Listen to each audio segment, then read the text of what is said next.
Between 2011 and 2022, autism diagnoses in the United States skyrocketed by like an incredible 175%. Which is just a massive jump. Right, it's huge. But if you try to picture the face of that massive statistical surge, you probably imagine, a young boy sitting in a classroom. Oh, for sure, because Yeah. that is the cultural script we've been handed for decades, really. Exactly.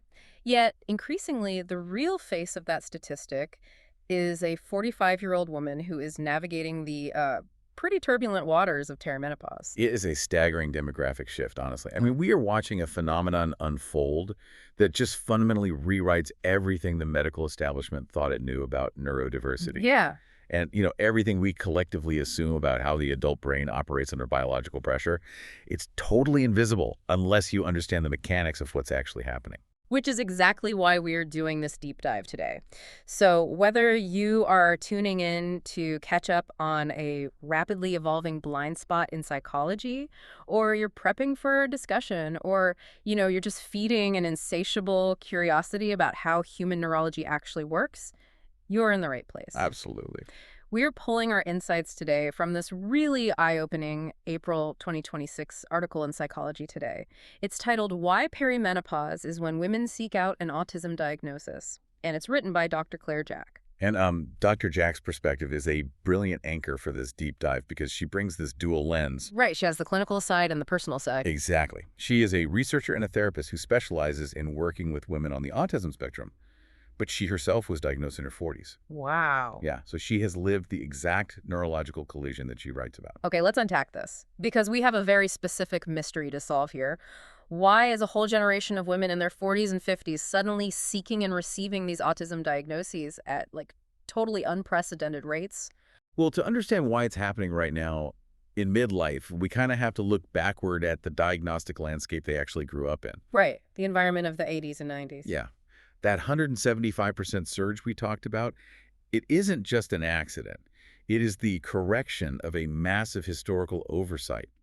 For the better part of a century, the diagnostic criteria for autism were built almost entirely around how it presents in young boys. So the clinical studies, the textbooks, the checklists, All of it. They were all heavily skewed toward externalized, highly visible traits. the classic stereotypical markers, basically. We are talking about outward disruptions in a classroom setting or, highly visible, repetitive physical movements or very specific systematized interests like memorizing train schedules. Yes, exactly.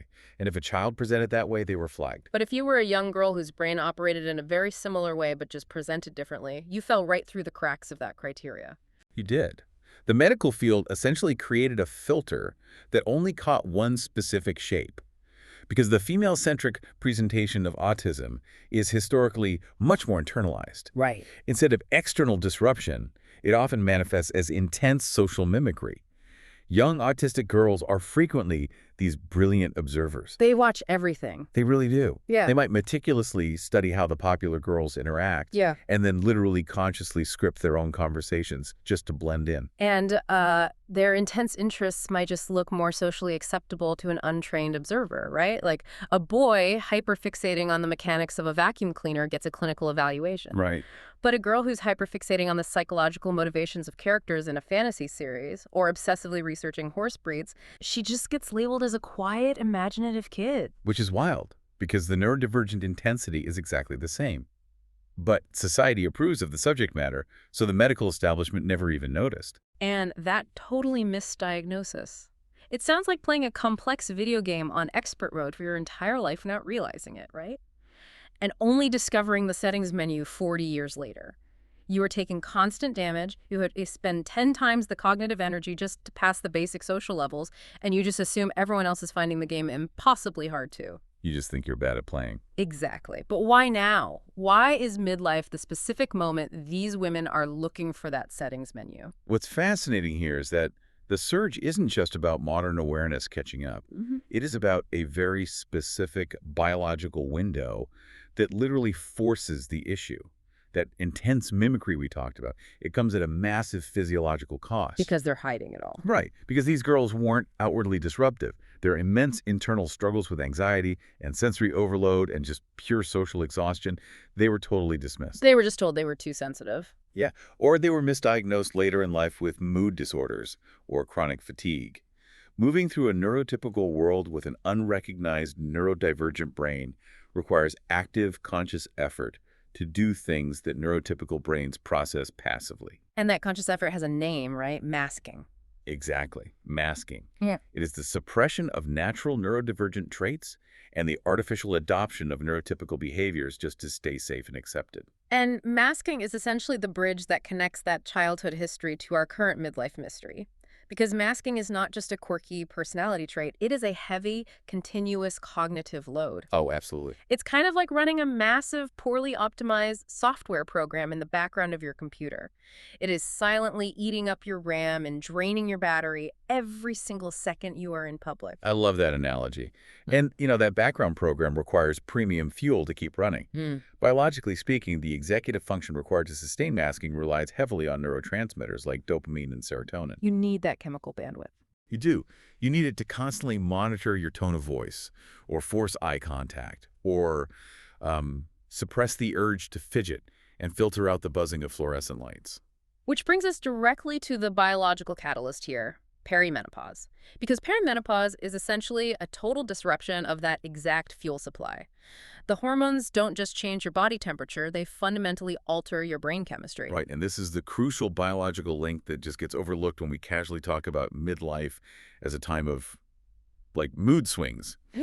Estrogen is a master regulator in the brain. Okay. It actively helps modulate and boost the production of dopamine and serotonin. And during perimenopause, estrogen levels don't just gently taper off, they wildly fluctuate and eventually just plummet. So what does this all mean? Are these hormonal changes actually creating new neurodivergent traits, or are they just stripping away the heavy armor these women have been wearing their whole lives? It is definitely the latter, and that's a really vital distinction. No, the drop in estrogen is absolutely not causing autism. Right. It's not a new condition. Exactly. The underlying neurology, that neurodivergent wiring of the brain, was present from birth. The hormones are not introducing new traits. They are simply stripping away the biological capacity to hide them. The armor dissolves. The system basically crashes. Yes. The bandwidth evaporates entirely. The prefrontal cortex, which handles all that intense executive function, suddenly lacks the neurotransmitters it needs to maintain the mask. For autistic women who have spent their entire lives successfully pushing through, Or as Dr. Jack puts it, just getting on with it. right, getting on with it through sheer force of will, for them perimenopause becomes an absolute biological wall.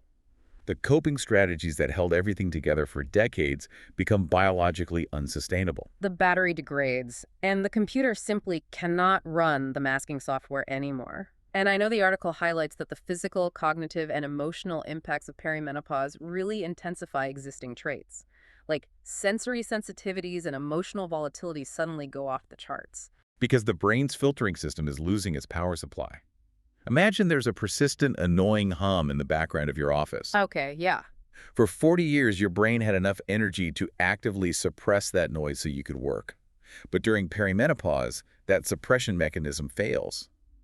Suddenly, the hum turns into a deafening roar. Oh, wow. The sensory world, the brightness of grocery store lights, the texture of a sweater, the chaotic noise of a family dinner, it goes from being mildly irritating to physically painful and completely overwhelming. That has to be an incredibly terrifying experience. To wake up in your 40s, suddenly unable to tolerate a grocery store, and find that your lifelong coping mechanisms have just evaporated. You can't just get on with it anymore because the act of getting on with it has become physiologically impossible. It creates a state of extreme, profound burnout. It is not just being tired after a long week. It is a total depletion of the central nervous system. Oh. When the mask drops, these women are left staring at the raw reality of how much energy they have been expending simply to exist in the world. Which acts as this massive midlife wake-up call. I mean, we usually think of a midlife crisis as this panicked attempt to reclaim youth, right? Yeah, the sports car stereotype. Exactly. But this is the complete opposite. It's an urgent, forced shift inward. Dr. Jack's article includes a quote from a client named Cheryl that illustrates this beautifully. She says, "Nobody sees how hard things have been for me, but I have struggled every day since I was about 5, and I want things to be a bit easier going forward. This is my time to change things." Cheryl's statement is so profound because it highlights the invisible nature of the struggle. Nobody sees how hard things have been. When your primary survival tool is making sure nobody sees your struggle, You succeed at the cost of your own reality. It's like carrying a backpack full of rocks for 40 years. You don't realize how heavy it is until your knees start buckling and you finally have the time to stop, open the bag, and ask, why am I carrying all this? That is exactly it. And midlife is often the first time these women have the literal and biological space to acknowledge their own exhaustion. Because this internal diagnostic check is usually happening right alongside massive external shifts. Right, the changing family dynamics. Yeah. As women hit their mid to late 40s and enter perimenopause, often their children are hitting their teenage years, they're becoming more independent, or they're leaving home entirely. So the kids don't need you to carry their stuff anymore. Exactly. The daily intensive bandwidth required for active, hands-on parenting begins to decrease. For a neurodivergent mother who has poured every ounce of her available executive function into masking and managing her family's needs, this easing of external pressure is a total revelation. The house gets quieter. Yes, the noise gets quieter, the demands on her time shift, and for the first time in decades, she actually has the quiet space to look inward and ask, how do I actually feel? And the answer is usually, I am absolutely exhausted. But society frequently misinterprets this transition, don't they? When a woman in her 40s suddenly stops volunteering for everything and stops organizing the social calendar, the cultural narrative often labels her as difficult or selfish or just, going through a phase. Which is so unfair. It is a profound injustice to label survival as selfishness. Yeah. We really have to think critically about the societal expectation we place on women to just indefinitely ignore their own internal experiences until their caregiving utility is basically exhausted. Right. This inward focus isn't selfish at all. It's a necessary, liberating transition. It's a recalibration of boundaries that should have been in place 30 years ago. And that leads to one of the most fascinating paradoxes in the source material. Yeah. Because this extreme burnout, this total system crash, it doesn't just result in fatigue. Paradoxically, it breeds a fierce, entirely new kind of confidence. It really does. It's the breakdown of the mask that ultimately drives the final push for a medical diagnosis. Perimenopause is incredibly complex. I mean, while menopause causes a significant loss of confidence for some people, for this specific demographic of highly masked, neurodivergent women, the inability to mask anymore brings this unprecedented confidence. They suddenly lack the energy to care about societal expectations. They just challenge the status quo. It's the confidence of having literally zero bandwidth left for nonsense. They stop the endless people-pleasing because they have to. There is a powerful quote in the article from a client named Annie. She says, "I've felt more confident in saying no to things. Discovering why that is, and if it's autism, is important to me." Look at the sequence of Annie's actions there. She isn't waiting for a doctor's permission to change her life. Right, she's already doing it. She is already saying no, setting firm boundaries, and refusing to contort herself. The pursuit of the diagnosis isn't about figuring out how to change.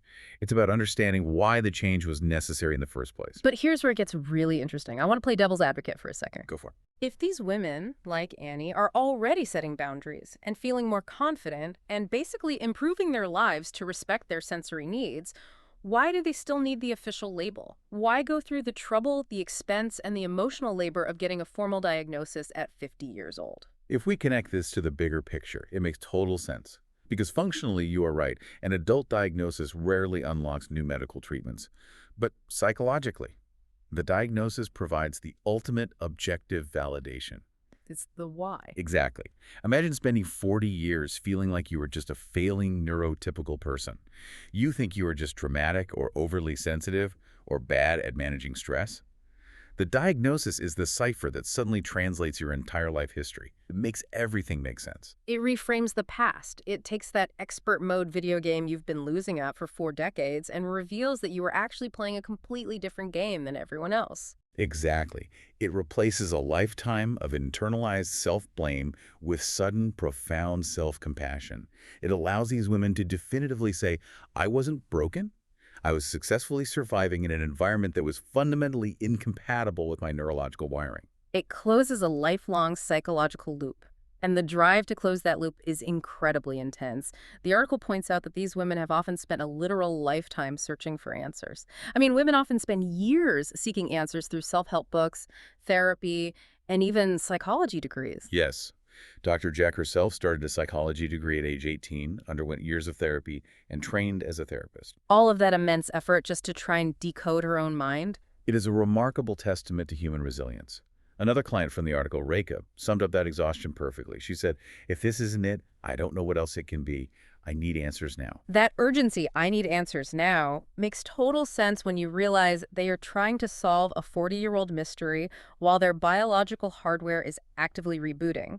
And this is exactly why this deep dive matters to you, the listener, regardless of your gender or your neurotype. Absolutely. Knowledge of this intersection between midlife biology and neurodiversity is just a profound tool for empathy. Chances are you know someone who is currently experiencing this exact system crash.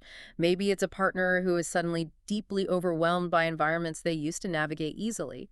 Maybe it's a colleague in her late 40s who is setting firm boundaries and you've been confused by the change.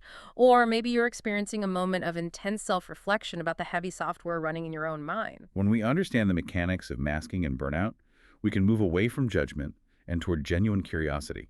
We can learn to look at someone whose coping mechanisms are failing and ask, how can we lighten the cognitive load instead of judging them? It changes the entire paradigm from demanding assimilation to offering support.